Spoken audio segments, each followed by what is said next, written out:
하나님은 우리의 피난처시요 힘이시니 환난 중에 만날 큰 도움이시라.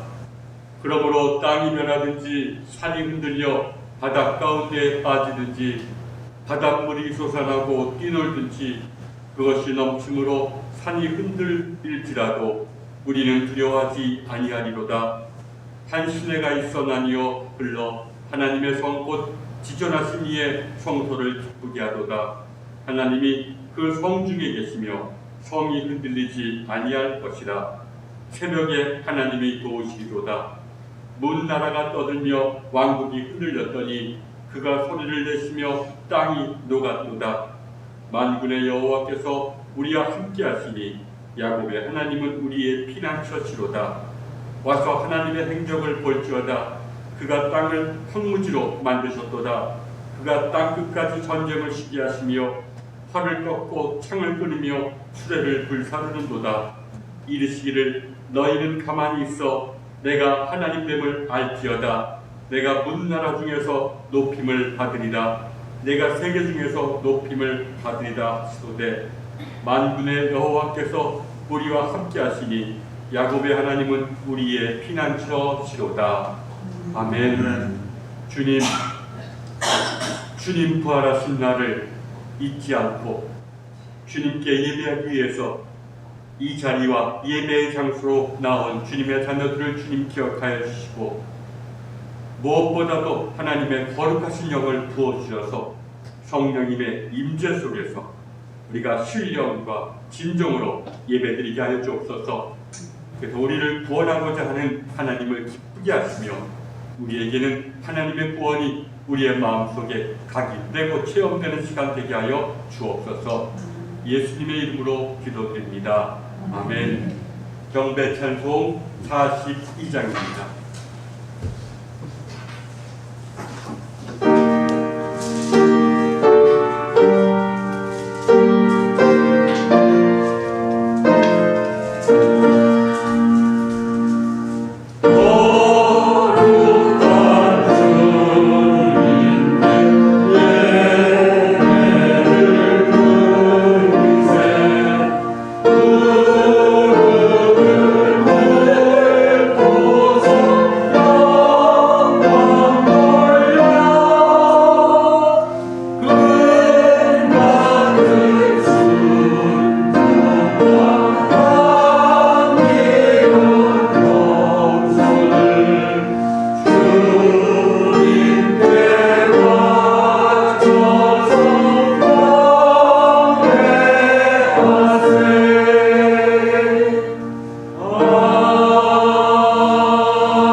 사랑의 하나님, 저희는 때때로 주님의 곁을 떠나 길 잃은 양처럼 방황하여 육신의 욕망에 집착하며 살아왔습니다. 또한 주님의 말씀을 저버리고 빛의 자녀된 삶을 살지도 못했습니다. 용서의 하나님, 죄를 고백하고 회개하는 저희의 기도를 들으시고 자비와 긍휼을 베풀어 주옵소서. 우리 주 예수 그리스도의 이름으로 기도드립니다. 아멘. 죄사함 받기를 원하는 교우 여러분, 용서하시는 하나님의 말씀을 들으십시오. 만일 우리가 우리 죄를 자백하면 그는 미쁘시고 의로우사 우리 죄를 사하시며 우리를 모든 불의에서 깨끗하게 하실 것이요. 아멘. 감사절 교동문 105번입니다.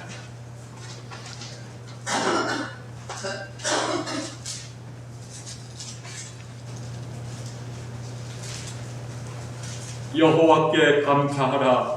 그는 선하시며 그 인자하심이 영원함이로다. 여호와께 감사하고 그의 이름을 불러 아뢰며 그가 하는 일을 만민 중에 알게 할지어다. 그들이 광야 사막길에서 방황하며 거주할 성읍을 찾지 못하고 그리고 목이 말라 그들의 영혼이 그들 안에서 피곤하였도다. 이에 그들이 근심 중에 여호와께 부르짖음에 그들의 고통에서 건지시고 또 바른 길로 인도하사 거절 성읍에 이르게 하셨다. 여호와의 인자심과 일생에게 행하신 기적으로 말미암아 그를 찬송할지로다. 그가 사모하는 영혼에게 만족을 주시며 줄인 영혼에게 좋은 것으로 채워주시리로다. 아멘. 찬송가 6종으로 성부, 성자, 성령 하나님께 통영입니다.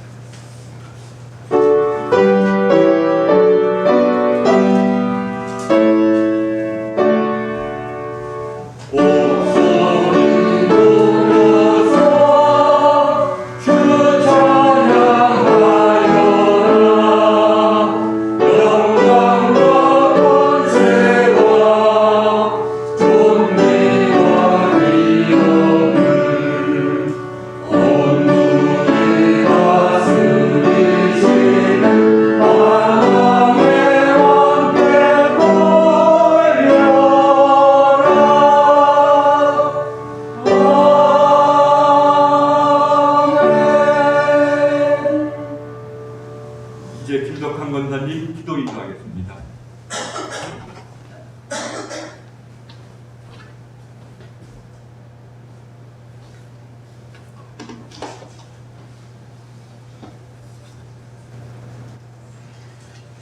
함께 기도하시겠습니다.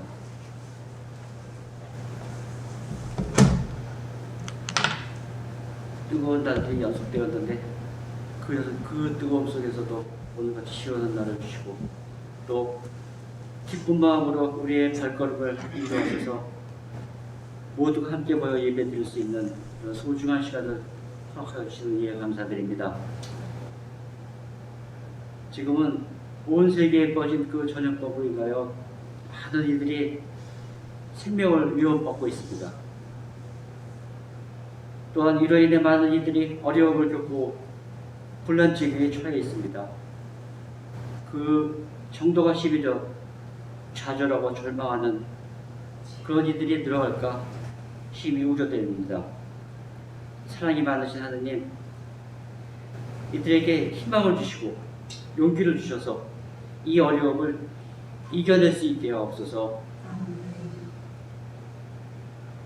우리가 비록 작은 교회지만 주님의 은총으로 늘 주님과 함께 지내왔습니다. 늘 은혜로운 예배를 드릴 수 있게 도와주신 그 은혜에 감사드립니다. 우리 교우들의 가슴 속에 믿음과 사랑의 불꽃이 늘 타오를 수 있도록 주님께서 우리와 함께 하여 주시옵소서. 우리 이웃들에게 사랑을 나누고 주님을 전파하는 소중한 사명을 다할 수 있게 되기를 간절한 마음으로 기도합니다.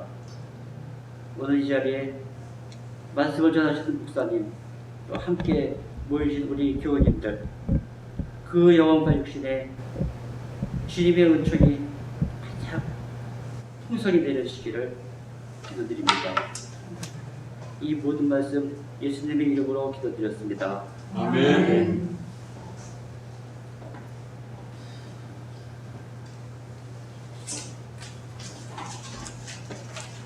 찬송가 363장입니다.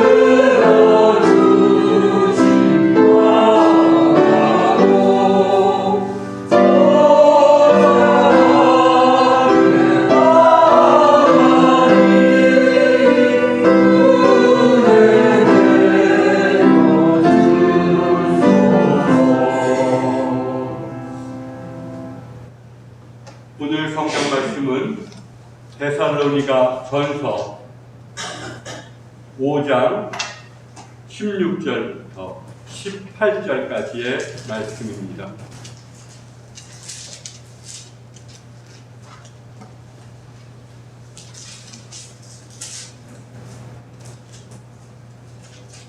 제가 봉독하겠습니다.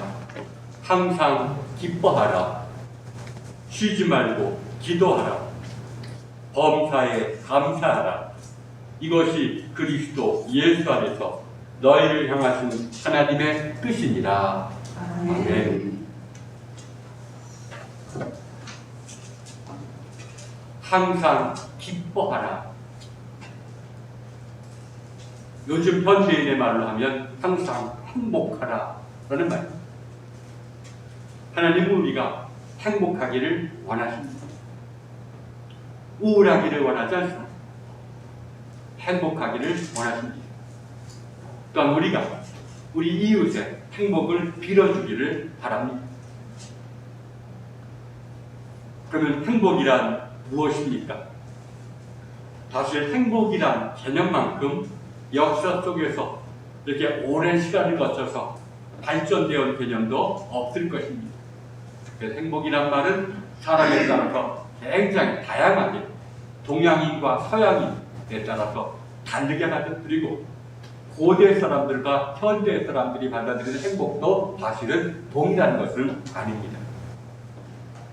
행복이란 말의 어원 아주 오래전에 생겼겠죠. 한자로 행복이라든지 또 영어로 해피라는 말이든지 또 그리스 말로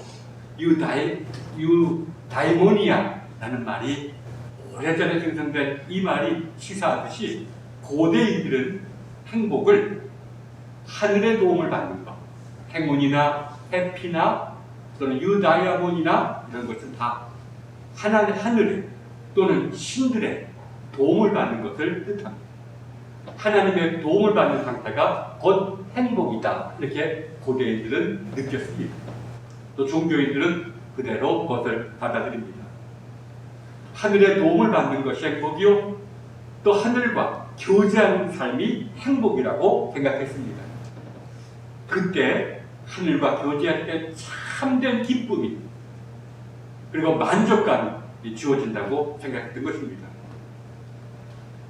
우리가 달리 말하자면 삶을 삶답게 만드는 것, 이게 바로 기쁨과 만족감입니다.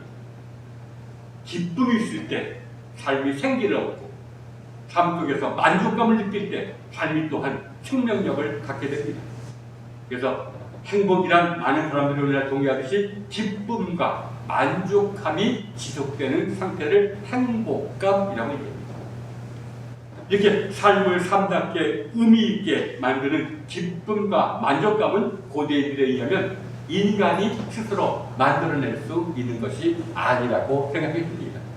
하늘이 도와야지 하늘과 교제할 때 비로소 이런 참된 기쁨이 우리에게 주어진다는 것입니다. 성경도 마찬가지죠. 하나님이 내게 주신 이 기쁨은 세상 사람들이 말하는 부의 그런 풍요로 인한 기쁨보다 그것과 비교할 수 없이 크도다. 이렇게 고백하고 있지 않습니까?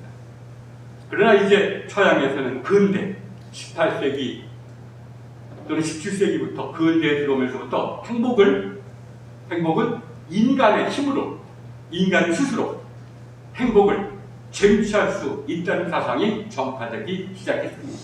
인간이 자기 힘으로 행복해질 수 있고 행복을 추구해야 된다는 사상입니다.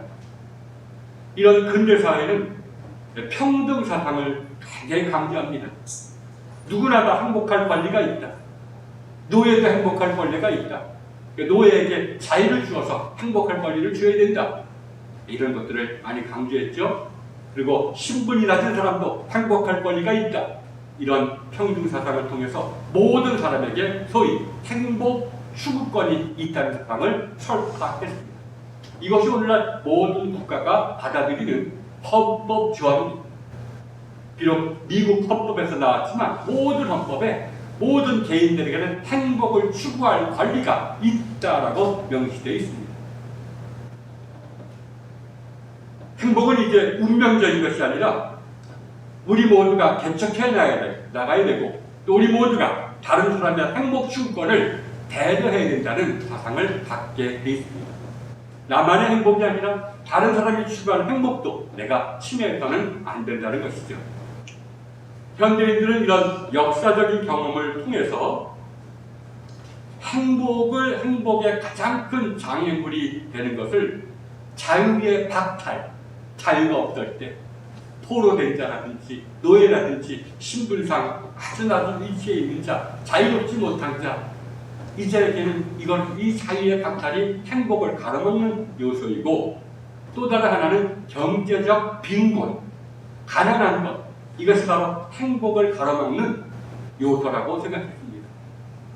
그러나 오늘날 대부분의 사람들은 자유를 쟁취했습니다. 대부분의 현대인들은 자유 속에서 살아가고 있습니다. 그러나 자유를 쟁취한 현대인들은 마지막 걸림돌, 곧 우리가 행복에 이르는데 방해가 되는 마지막 걸림돌을 경제적인 빈곤 상태로 바라보고, 이러한 것을 제거하기 위해서 누구나 다 부를 추구하고 또한 부를 추구하는 것을 나쁘다고 생각하지 않습니다. 간략하게 말하자면 이 부가 내 욕망을 충족시켜주면 행복할 것이라고 현대인들은 믿게 되었던 것입니다. 가난 때문에 얼마나 우리가 고생하고 살았고 불행하게 살았냐. 그러나 우리가 자유를 얻은 우리가 이 부까지 얻으면 우리는 늘 기쁘고 그리고 만족하면서 살아갈 수 있게 될 것이다. 이런 것이 대부분 현대인들의 생각이라는 것입니다.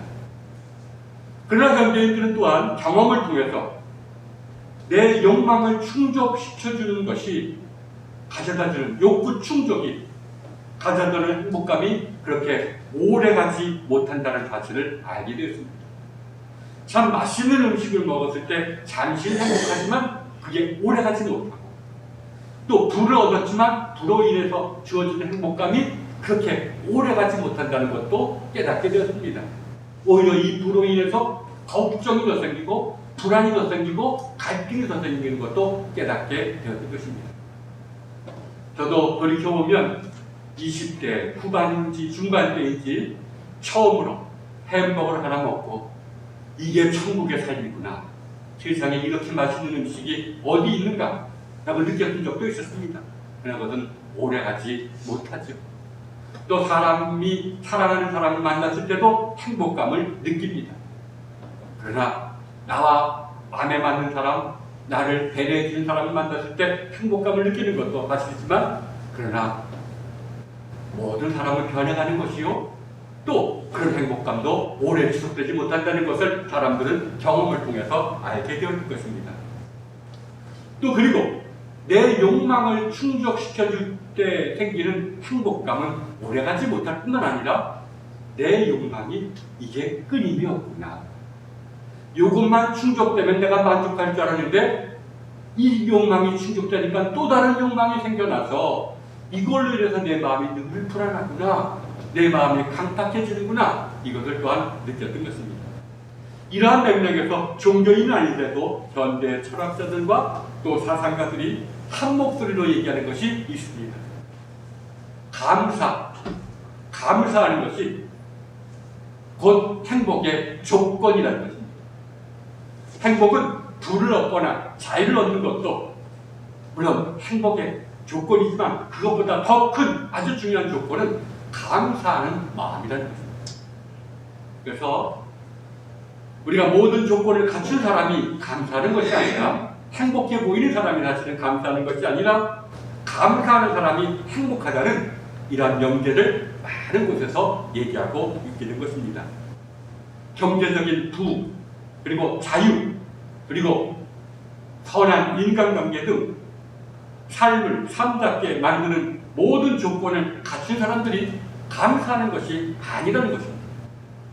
사실 우리가 보기에도 모든 객관적인 기준이 없겠지만 그래도 모든 조건을 갖춘 사람들이 오히려 감사하기보다는 오히려 더 큰 욕망에 매달리고 더 큰 강박관념에 시달리는 것을 우리는 보게 되었습니다. 사실 모든 조건을 소유했거나 소유하려는 사람들 가운데는 오히려 탐욕에 사로잡혀서 자기도 모르게 더 큰 욕망을 가지게 돼서 이러한 탐욕에 사로잡혀서 감사를 잊어버린 사람이 의외로 많습니다. 웬만해서는 감사하지도 않습니다. 웬만한 도움 받아도 감사하지 않습니다. 왜? 강박관념이 있기 때문에. 내 목표는 더 큰 것인데 사람이 이런 강박관념에 사로잡힐 때는 감사할 수가 없게 되는 것입니다. 사실 감사란 무엇입니까? 감사란 문자적으로는 은혜 받은 자들이 고마움을 느끼고 은혜를 베푼 자에게 살해하는 것을 뜻합니다. 자신에게 소중한 것을 그냥 대가 없이 받았을 때 우리의 시선은 감사한 마음을 갖게 됩니다. 참 고맙구나.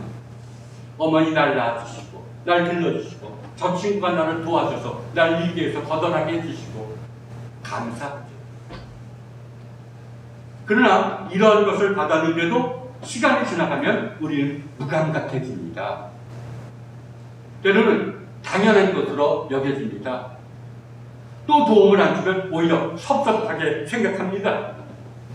이게 인간입니다. 이건 나중에 얘기했지만 지성은 그래 고마운 줄 알지만 내 감정과 내 의지가 감사를 느끼지를 못합니다. 그래서 감사가 시작됐지만 곧 중단돼도 많은 것입니다. 근데 반면에 우리들은 시련 속에서도 감사하는 자, 우리가 보기에 감사할 조건이 전혀 갖춰지지 않는데도 감사를 통해서 행복해하는 사람들을 의외로 우리 주변에서 많이 볼 수가 있게 되었습니다.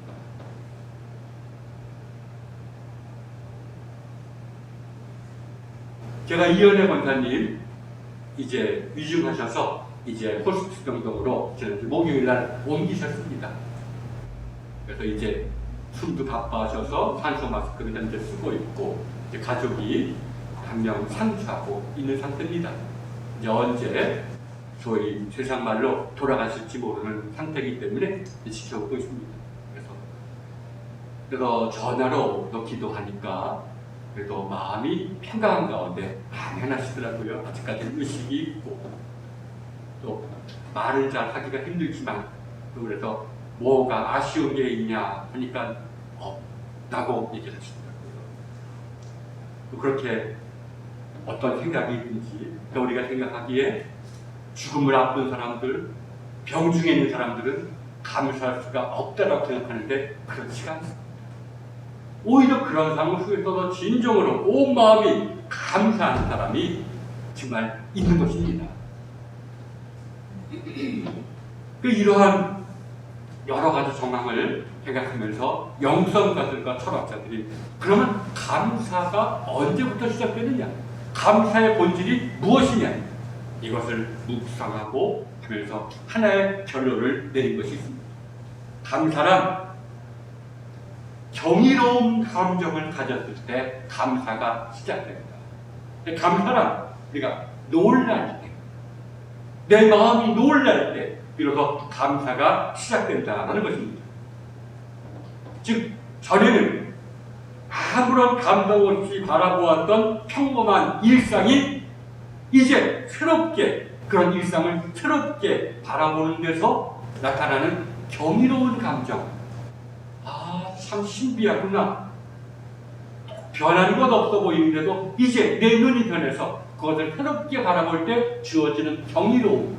이것이 바로 감사의 본질이요 감사의 시작이라는 것입니다. 우리가 어떤 일에 고마운 일에 있어서 감사하는 것도 감사합니다. 그러나 그것은 주로 지성의 감사입니다. 그것이 오래가지 못하는 것은 우리의 감성과 의지가 아직 감사하지 않기 때문에 오래가지 못합니다. 그러나 지성과 의지와 감성, 우리의 모든 것이 감사할 때는 어떤 때냐?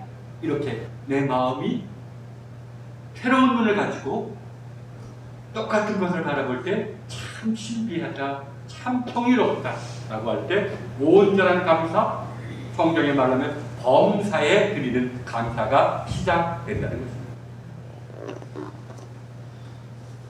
사실 감사란 일상을 우리의 평범한 일상을 새롭게 바라보는 데서부터 좀 더 정확하게 말하자면 경이롭게 바라보는 데서부터 시작됩니다. 이러한 경이로움을 체험하는 순간에 인간에게는 감사한 마음이 즉 내게 주어지고 일어나는 모든 것들이 이게 무상으로 내 노력 없이 내 노력에 대한 대가가 아니라 나에게 값없이 주어진 선물임을 머리가 아니더라도 마음으로 깨닫게 된다는 겁니다.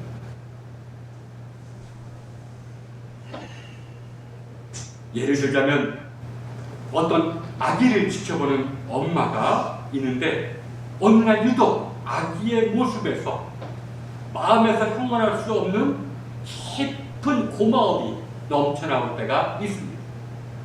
아기가 변한 것도 아니고 내 삶이 변한 것도 아닌데 어느 순간에 참 아기를 보면서 말로 이루 형언할 수 없는 고마움을 느끼게 되는 것, 이게 바로 진정한 감사라는 겁니다. 이제 그 아기를 새로운 눈으로 보게 되었을 때, 또 내 가족을 새로운 눈으로 보게 되었을 때, 내 이웃을 새로운 눈으로 보게 되었을 때 참 신비하고 참 정의로운 것을 머리로는 모르도록 마음으로 느낄 때 참 고맙다. 참 네가 있어서 고맙다. 네가 있어서 고맙다. 그리고 때로는 이러한 사람뿐만 아니라 무더위를 식혀주는 바람 한 줄기에서도 마음 깊은 곳에서 참 고맙다. 이런 것을 느낄 때가 있습니다.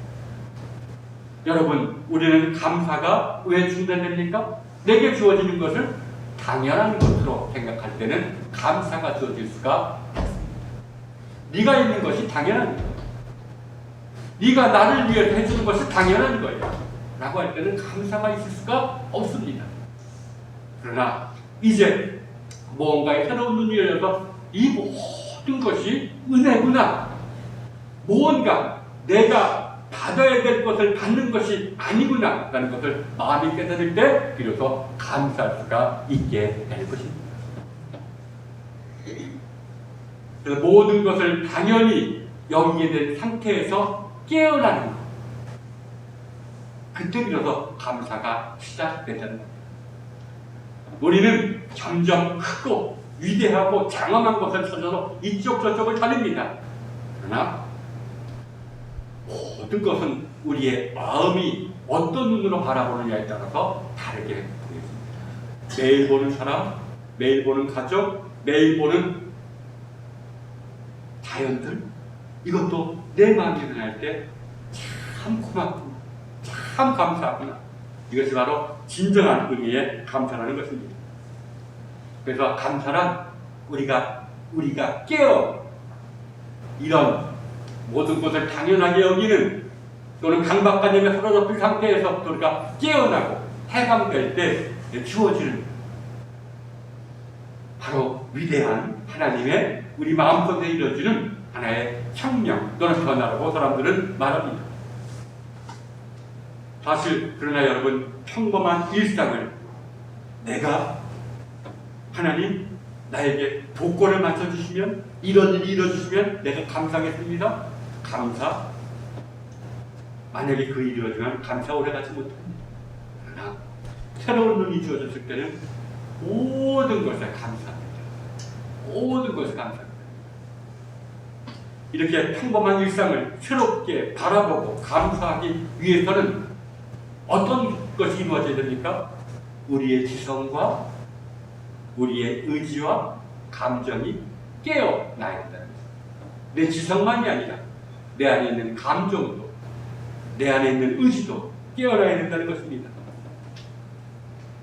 그러나 여러분, 지성과 의지와 감정, 우리 안에 있는 이런 정신적인 요소가 깨어난다는 것은 달리 말하자면 지성과 감정과 의지가 통합되는 것을 뜻합니다.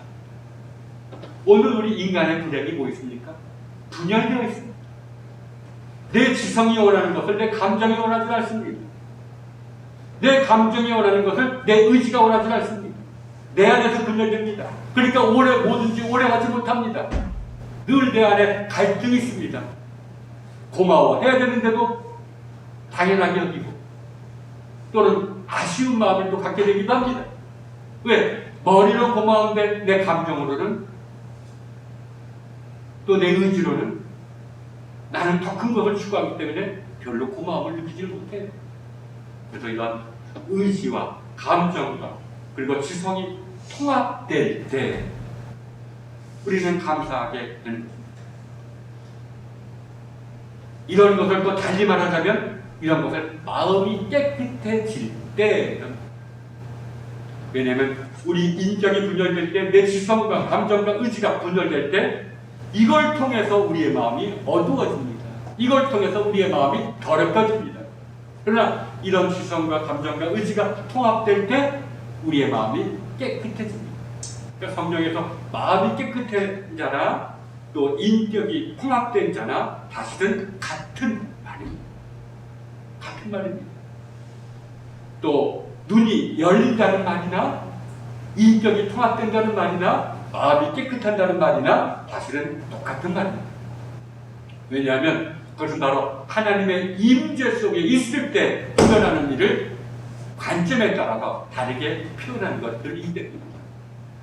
그러니까 우리의 인격이 하나님 안에 있을 때 비로소 새로운 눈이 열리고, 우리가 우리의 인격이 하나님 안에 있을 때 비로소 통합되기 시작하고, 우리의 인격이 하나님 안에 있을 때 비로소 마음이 깨끗해지기 시작하는 것입니다. 그러나 하나님은 언제나 우리와 함께 계십니다. 어디에 계십니까? 지금 이 순간에 계십니다. 실제로 있는 곳 속에 하나님이 계십니다. 근데 우리들은 실제로 있는 것, 지금 이 순간보다는 과거에 매여 있거나 아직 오지도 않은, 있지 않은 미래에 우리가 얼마나 우리의 지성과 감정과 의지가 거기에 매달려 있는지 모릅니다. 그래서 구약 성경과 유대교 영성가들은 이렇게 말합니다. 지금 이 순간에 머무는 것이 곧 하나님 안에 머무는 것이다. 하나님의 임재 속에 거하는 것이다 라고 말합니다. 그래서 영성가들의 저술에는 지금 이 순간이라는 말이 굉장히 자주 나옵니다. 그런데 한번 실천해 보려고 했어요. 여러분, 몸은 지금 여기 있지만 지금 이 순간에 여러분 머물고 계십니까? 지금 이 순간 속에 머물고 계십니까? 대부분의 사람은 그렇지 않습니다. 나도 모르게 어떤 생각이 나를 과거로 끌고 가거나 어떤 생각이 나를 미래로 끌고 가거나, 그러니까 지금 이 순간에 머무는 것이 이것이 얼마나 어려운 일인지 우리는 또 한번 새삼 느끼게 되기도 합니다. 그러나 우리가 하나님의 은혜 속에서 지금 이 순간을 포착하고 이 순간 속에 머무르게 될 때 그때 우리에게 세상은 전과는 다르게 보입니다. 사람이 다르게 보입니다. 지금 이 순간에 머물 때 그 모든 사람들이 다르게 보입니다. 사람들을 공경하게 됩니다. 사람들에게서 좋은 점을 보게 됩니다.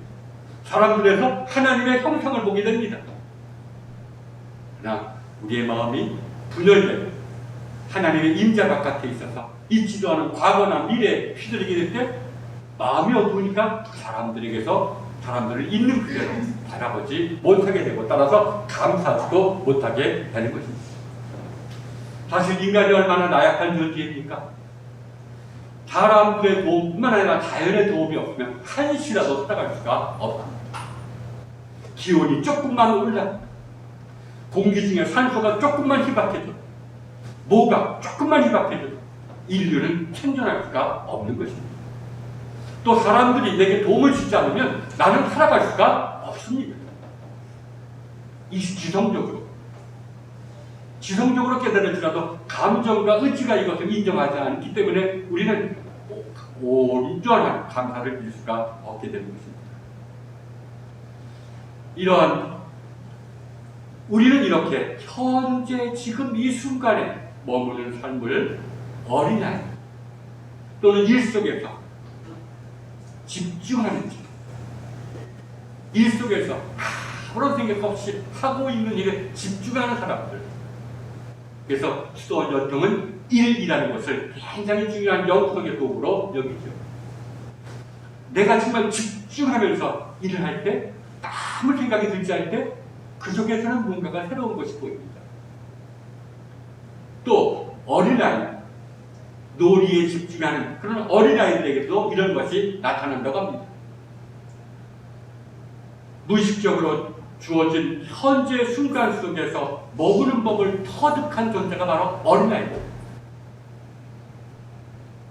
그래서 그들은 과거에 집착하지 않고 미래 때문에 불안하지 않고 지금 이 순간을 느낄 수가 있다는 것입니다. 예수님도 이런 맥락에서 이렇게 말씀하시죠. 너희가 돌이켜 어린아이들과 같이 되지 아니하면 결단코 천국에 들어가지 못하리라. 어린아이처럼 염려, 미래에 대한 염려 다 내버리고 과거에 대한 집착 다 내버리고 지금 하나님이 주신 이 순간에 머무를 때 그 속에서 너희는 천국을 이미 도래하신 천국을 보게 될 것이다. 이것을 얘기하신 것이다. 우리는 감사를 묵상하면서 참 우리가 우리의 인격을 통합시켜주거나 마음을 정화시켜줘서 감사하게 하는 그런 장소가 하나님의 임재의 장소요. 그것이 지금 이 순간에 머무는 것인데 그것이 얼마나 어려운지를 우리는 하나 실감합니다. 지금 이 순간에 머무를 때 모든 것이 달려 보입니다. 왜? 하나님 안에 있기 때문에 하나님의 눈으로 모든 것을 바라보기 때문에 감사하고 모든 것 속에서 소망을 갖게 됩니다. 그런데 동시에 우리에게는 왜 우리가 그럼 지금 이 순간에 집중하거나 머물 수 없는가? 그건 바로 우리의 타락한 본성을 통해서 우리를 과거나 미래로 이끄는 것들이 있기 때문입니다. 그것을 영성가들은 로기스모이라고 말합니다. 악한 이미지, 악한 영이 우리의 타락한 본성을 통해서 우리의 죄를 틈타서 우리에게 불어넣어주는 이미지나 생각들이라고. 이런 것들이 상상력이 될 수도 있고 악한 생각들이 될 수도 있고 이런 생각에 나도 모르게 휘둘리기 때문에 우리가 지금 이 순간에 하나님이 계시는 이 순간에 머무를 수가 없게 된다는 것이죠. 그래서 내가 이렇구나. 악한 생각이 나로 지금 이 순간에 집중하지 못하고 나를 이리저리 데리고 다니는구나. 그게 나를 피폐시키는구나. 이걸 깨닫는 것이 굉장히 중요합니다. 그러나 이런 내게 쉽게 말하면 악한 생각이나 악한 감정이나 악한 상상력이 나를 자꾸만 과거나 미래로 가서 내 마음을 어둡게 하고 타락시키는 것을 깨닫는 것은 이미 은혜입니다. 그 영성가들은 이것은 어느 정도 수행을 거친 자들이 깨닫는 거다라고 말합니다. 내 타락한 본성과 싸우는 수행, 절제 삶을 살아본 사람이 그래도 주님의 계명을 지키려고 하는 사람들에게 비로소 이런 생각들이 보인다는 겁니다. 그러니까 생각들이 보이지 않더라도 우리는 절망할 필요 없습니다. 그래, 내가 내 본성과 먼저 싸우자. 내 본성과 싸워야지 이 본성을 통해서 나를 사로잡으려는 악한 생각도 내가 느끼지 않습니다. 그래서 이런 악한 생각들을 가지고 이를 거부하는 것이 성경에서 말하는 회개라는 것을 알게 됩니다. 왜? 죄란 뭡니까? 우리 안에 떠오르는 이런 타락한 본성의 요구들에 행하는 것이 죄요. 이런 본성을 틈타서 우리에게 다가오는 악한 생각을 따라 사는 삶이 곧 죄입니다. 내가 뭔가 내 욕구가 충족되지 않아서 우울해 있는 상태 속에 어떤 자극받으면 내 속에서 이걸 통해서 아주 엄청난 분노라든지 절망이 다가올 수 있습니다. 세상 사람들은 당연한 걸로 여기지만 영성가는 그게 바로 유혹이에요. 그게 바로 악한 생각에 휘둘리는 상태라는 것입니다. 그럴 때 우리가 죄를 짓게 되는 것이에요. 회개란 뭡니까? 이런 악한 생각에 빠져있는 우리의 지성, 악한 생각에 빠져있는 우리의 감성을 다시 불러들이는 것이 곧 회개입니다. 그러니까 그래서 자기 성찰의 시간 갖는 것이 그토록 왜 이걸 갖지 않고 또 수행을 거치지 않으면 내가 왜 이러는지 모릅니다 도대체. 악한 생각에 휘둘리는 것이 죄요. 그리고 우리가 그런 빠져있는 우리의 이 의지와 감성과 지성을 다시 불러들여서 하나로 통합될 때에도 반드시 거기에는 선한 생각이 떠오릅니다. 그런 선한 생각을 따르는 것이 선입니다. 하나님을 따르는 것입니다. 회개라는 게 뭡니까? 죄를 떠나서 하나님의 뜻을 향해서 나아가는 것이 회개가 아닙니까? 그 회개의 가장 기본은 이런 악한 걸 바라보고 여기에 빠져있는 내 지성과 감성을 거두어 드리는 것입니다.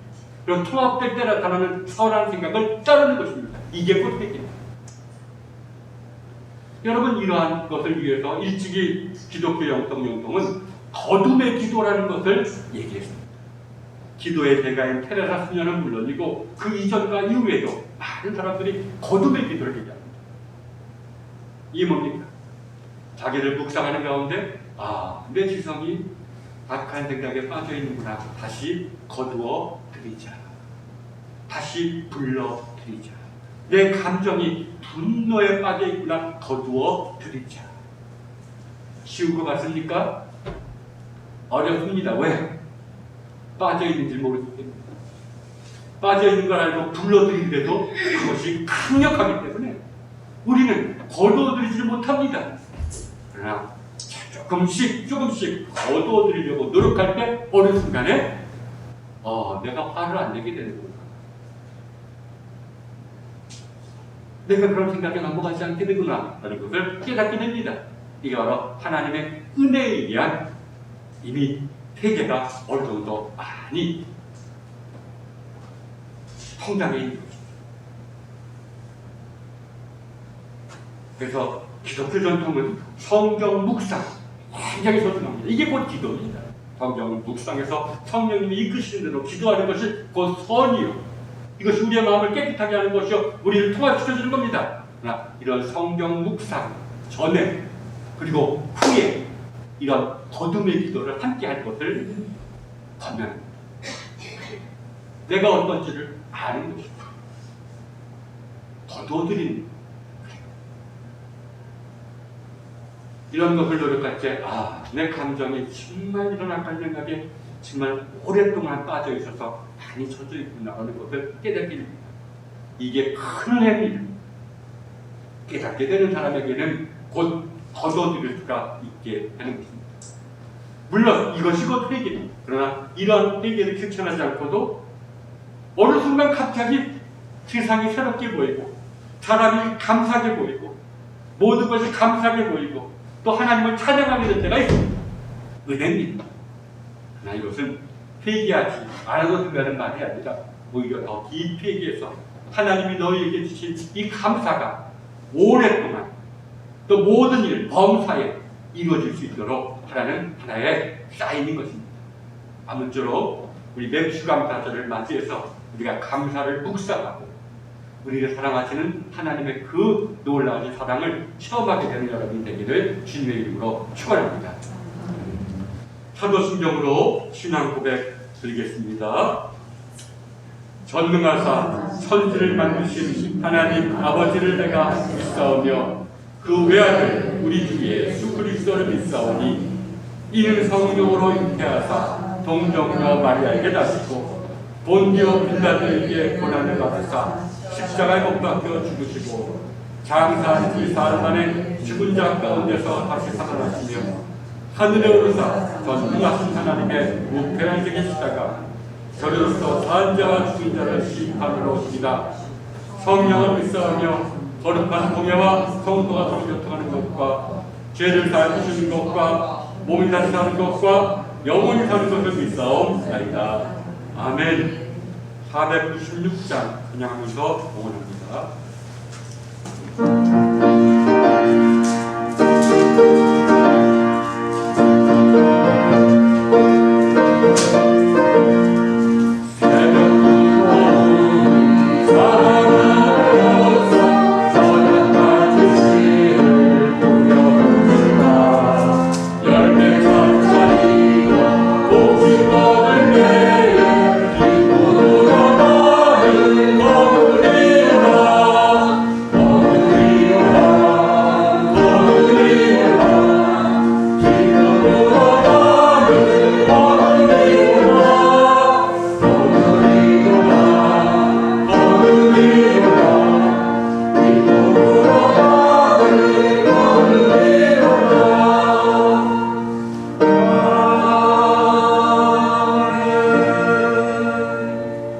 주님, 우리가 모르는 사이에 우리를 당신의 자녀로 인치신 주님께 감사를 드립니다. 하나님 겸손하게 하여 주시옵시고 겸손히 하나님만 바라게 하여 주시옵시고 하나님의 은혜에 의해서 세상 사람들이 바라는 그런 삶을 살지 않게 하시고 거기에 기웃거리지도 않게 하셔서 온전히 주님의 은혜로 하나님의 자녀로 거듭나는 자가 되게 하여 주옵소서. 주님 저희의 마음에 새로운 눈을 주셔서 범사에 감사할 수 있게 하여 주옵소서. 이에 드리는 예물을 주님 받아주셔서 하나님 감사하는 마음이 많아지게 하여 주옵소서. 예수님의 이름으로 기도했습니다. 아멘. 교회 소식 전해드리겠습니다. 맥주 감사절의 은총이 여러분 모두에게 선택되기를 바랍니다. 이런 감사절은 우리가 감사를 한번 묵상해보고 그래 감사가 곧 신앙의 어떤 바로미터입니다. 내가 온전히 감사를 받고 이것에 묵상하면서 온전한 감사의 기도로 하나님께 절단하는 것이 하나의 의미가 있습니다. 오늘 12시 예배 끝난 후에는 잠시 환기한 후에 감사절을 기념하면서 성경 필사대회를 갖겠습니다. 성령 강림절로 6번째 주일 성서일간을 기억해 주시기 바랍니다. 그리고 오늘부터 이제 안산시청에서 공문이 내려왔습니다. 111차 접종 완료자, 1차 접종하고 14일 지난 사람을 완료자라고 말합니다. 이러한 사람들은 교회에 어느 때나 올 수가 있고 주일 예배에 올 수가 있습니다. 그런 인원에서 어떤 제한된 인원에서 이제 빠진 사람들입니다. 그리고 현재 수도권 2단계이기 때문에 수용시설의 30%가 참석이 가능합니다. 우리가 수치상으로는 우리 교회에는 15명이 30%입니다. 수용시설에 30%가 15명이고 또 접종 1차 완료자와 접종 2차 완료자 우리 교회 현재 14분이 계십니다. 1차, 2차 완료하신 분들은 이분들은 예배, 주일 예배를 참석할 수가 있습니다. 그러나 아직까지 소모임, 수요 모임이라든지 이런 것은 2차 접종 완료자에 관해서 시행한다고 합니다. 어쨌든 참 요즘에 또다시 코로나가 기승을 부르고 있기 때문에 교회 내에서도 우리가 방역에 여러분이 철저함을 기해 주시길 바랍니다. 그래서 마스크를 꼭 착용하시고 뛰어앉고 또 몸이 이상하거나 그렇다면 미리 연락을 주시기를 바랍니다. 그리고 7월 18일 다음 주일 오후 12시 15분에 정기 기업위원회를 교회에서 갖도록 하겠습니다. 그리고 이현애 강사님은 아까 얘기했듯이 지난주 목요일날 원주에 있는 민중 요양병원 내에 있는 호스피스 등등으로 옮기셨습니다. 현재는 가족, 딸이 이제 항상 대기하고 있더라고 해서 대기하고 있는 상태입니다. 아직까지는 의식이 있고 또 말씀도 하시는데 제가 말하지 말고 듣기만 해라고 기도할 때라고 얘기를 했습니다. 직접 전화는 받지 못하시고요. 산소 마스크를 썼기 때문에 가끔 둘째 딸이 지금 있으니까 금요일까지 있는다 그러니까 전화하시는 분들은 전화해서 전해주신다고 해도 좀 서로 간에 어떤 교제를 나눌 수 있는 시간이 될 것 같습니다. 자, 이제 여러분 다른 광고 없으면 우리 찬송가 591장 찬송 드린 후에 축도례를 마칩니다. 그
이제는 우리 주 예수 그리스도의 대속의 은총과 하나님 아버지 기묘하고도 깊으신 사랑하심과 성령님의 교통하고 인도하시고 우리를 위해서 기도하시는 은총이 여기 기도드리는 우리들과 이 교회에 영원토록 함께 하옵시기를 간절히 축원하옵나이다. 아멘.